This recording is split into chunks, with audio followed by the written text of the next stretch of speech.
What's going on, guys? Mickle here, and in this video I'm going to be getting into some super exciting information with you guys. I found clips of both Jeremy Hogan and John Deaton very recently talking about the probability that Ripple settles with the SEC. In this video, we're going to be getting into all of these clips, as well as why the SEC would be compelled to settle with Ripple in the first place. This video is going to be critical to understanding the big events that are coming up in this case, and one that you are definitely going to want to watch the full thing through. If you guys are new to this channel or come here all the time, make sure you like and subscribe. It's really going to help me out so much in the YouTube algorithm and help more people like you see this video. Anyway, guys, with that said, let's jump right into it, and I really hope you enjoy the content.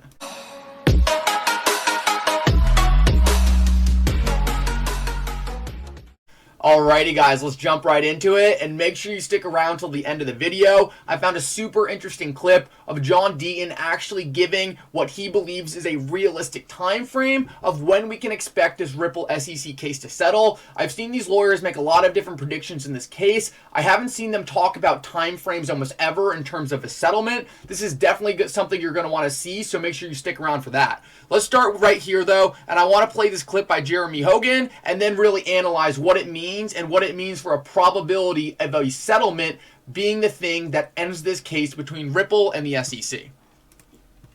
The bottom line is that about, I don't know the exact statistic, but over 90% of cases settle. Yeah. And then in the SEC venue, even more than that. In my practice, over 95% of cases settle. The majority of cases settle. This is the type of case, though, that could go all the way because it's such an important issue and both parties have the money to do it. Usually when the SEC sues a company, they're usually smaller companies, and they usually either know that they did something wrong, so they just cave right away, or they don't have the money to fight it. Ripple has the money to go all the way. It's not cheap, but they do have the funds to do it. So this is the type of case that could go all the way. If I had to bet, if I had to put $100 down one way or another, I would bet there would be a settlement, but only marginally so. Okay. That's key. Alright, so there's two things we need to break down here. One, he starts off early by saying 90% of cases settle, and in his practice, 95% of cases settle. So we know right from the beginning that we should expect a settlement as the most probable outcome for this case. It is basic statistics. He also does go on to say, though, that most settlements actually occur because the party being litigated by the SEC is actually typically in a financial position where they are forced into a settlement. He makes the point that Ripple has the finances and the amount of confidence behind their case where they would be willing to take the distance, but then also goes on to make the point that he does agree that he believes there will be a settlement, about 60% chance versus 40% chance there's not a settlement. So he marginally agrees in his expert lawyer opinion that this case will end in a settlement. But this guy right here, XRP Wing Commander, tweets at him. He says, if fair notice defense survives motion to strike, how much would this change this percentage? And the fair notice defense is if Ripple can argue to the court, we were never given sufficient rules. The SEC never gave us sufficient notice that the rules we were breaking were illegal to start with. The Ripple is coming back at the SEC and going to the courts and saying, how are we breaking a rule if the SEC never told us we were breaking a rule in the first place? So XRP Wing Commander is asking Jeremy Hogan, how does your theory of a settlement change, your probabilities of settlement change based on this fair notice defense getting through? And we can see that Jeremy Hogan actually responded to him, and he said, if fair notice survives, obviously to me that makes settlement more likely. 75-25. I put a question mark because it would depend on the extent on what came out in discovery on the issue. So 75% he believes if fair notice defense survives that there will be a settlement in the case. This is huge because we know based on the judge's prior rulings, it is very likely fair notice defense is going to survive. Fair notice defense surviving does not mean Ripple wins on fair notice. It just means they are allowed to argue it, and I'm going to show you exactly why this is a huge threat for the SEC and is actually could be a massive reason they will be forced to come to the table and hash out a settlement. And as we can see by Jeremy Hogan's response, he also is in complete agreement that this fair notice defense surviving is huge for pushing a settlement in this case. First, though, I want to show you, just to make sure Jeremy Hogan is on the same page of this surviving. This is another tweet he put out. He's talking about the Kick Interactive case, and there's a lot of legal jargon here, so I'm going to skip over that. But I just want to show you at the end, he says, therefore, I believe the court should not strike the fair notice defense. Based on what he's seen so far, he does not see any reason why Ripple shouldn't be allowed to argue the fair notice defense going forward. And this is massive because, just as he said in this tweet earlier, that gives Ripple a 75% chance of ending this case with a settlement. So, just to show you guys even further, I tweeted at Jeremy Hogan and I said, please, Jeremy Hogan, this question has been killing me. If the judge throws out the SEC's attempt to strike fair notice, does this create precedent for future cases? If so, wouldn't they want to settle before this ruling? What I'm asking is, Jeremy, what is the point in why would the SEC want to settle this case versus not settle this case? Does it have to do with creating precedent for future cases? Well, Jeremy Hogan responds clears this up perfectly. He says, yes, it does. And I think if she allows the fair notice defense to move forward, the SEC would have to think really hard about if it wants to risk its ability to regulate some of these tokens by continuing the case. So what is he saying here? He's saying that if Ripple gains access based on this ruling to argue fair notice defense to the court, the SEC is going to be in a very, very sticky situation.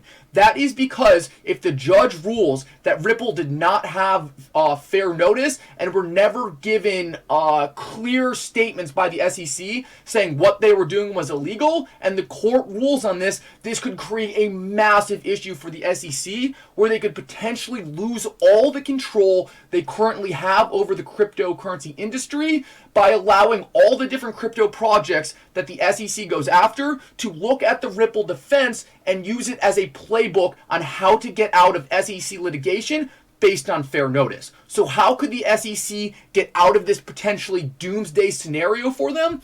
Well, that would be by settling the case. A very interesting fact about how lawsuits work, and this is something I actually had to pull off of the George Mason University of Law. It says right here, right in the first sentence, settlement and precedent conflict because a settlement precludes a potential precedent. This means, and this word precludes, means that if a settlement happens, it actually could destroy any precedent created by the case. This would be massive for the SEC because a settlement would be a way for them to end this case without actually creating precedent.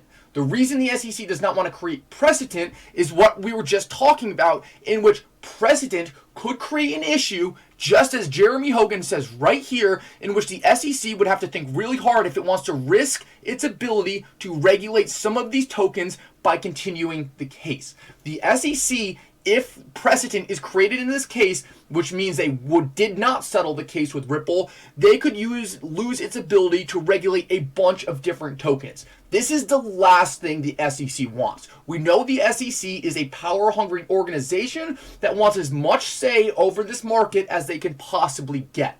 If they were to lose the ability to regulate other tokens in the future, they would be in a terrible spot for having any control over the cryptocurrency market. They would much rather settle this case with Ripple, take the L, count it as a win because it was a settlement, and then go forward with the ability to go after different projects. They do not want to lose this Ripple case and also, on top of that, lose their ability to go after any project in the future. This is a massive incentive on why the SEC would want to settle this case with Ripple, and it actually makes a ton of logical sense for them to do so. And this is totally backed up by both Jeremy Hogan and also, very interestingly, also John Deaton. And right here, John Deaton's also going to give us a prediction on if the fair notice defense survives, when we could see a settlement in this case.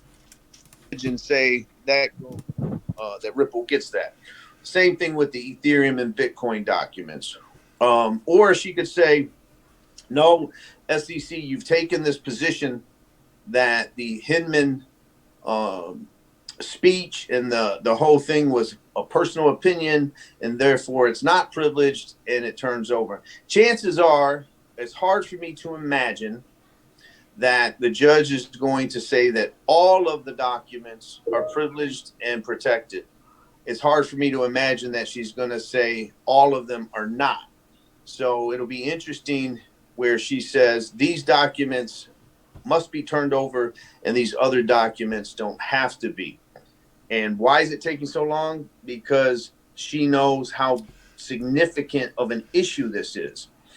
If the documents are turned over and they're really, really helpful to Ripple, I would predict a settlement within 90 days of that. Boom. Right there. He predicts a settlement within 90 days if fair notice is allowed to go forward and the SEC is forced to turn over documents relating to its early decisions involving different cryptocurrencies.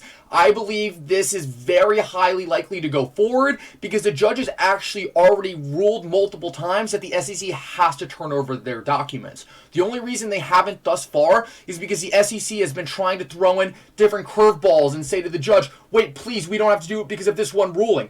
In my opinion, the judge has already ruled on this. She's going to be very hesitant to reverse her ruling, and I think it is a no-brainer. They will have to turn over, and John Deaton also says this in this clip, it is a no-brainer. They will have to turn over some of these documents. We know these will be very helpful for Ripple and also help push a settlement. We can see that Jeremy Hogan also agrees any settlement would have to take place between January 19th, summary judgment. My guess would be between February and April, which perfectly aligns with John Deaton's 90 days. This is massive because this shows we are very close to a settlement occurring. This case has already been going on for years. We are coming to the end of it, and we know based on everything we talked about earlier in this video, if these next coming motions in the next couple weeks, next couple months come forward in favor of Ripple, it is highly probable the SEC will be brought to the settlement table, and that could be the thing that ends this case once and for all. Guys, thank you so much for coming. I really hope you enjoyed this update. Make sure if you're still here, you like and subscribe.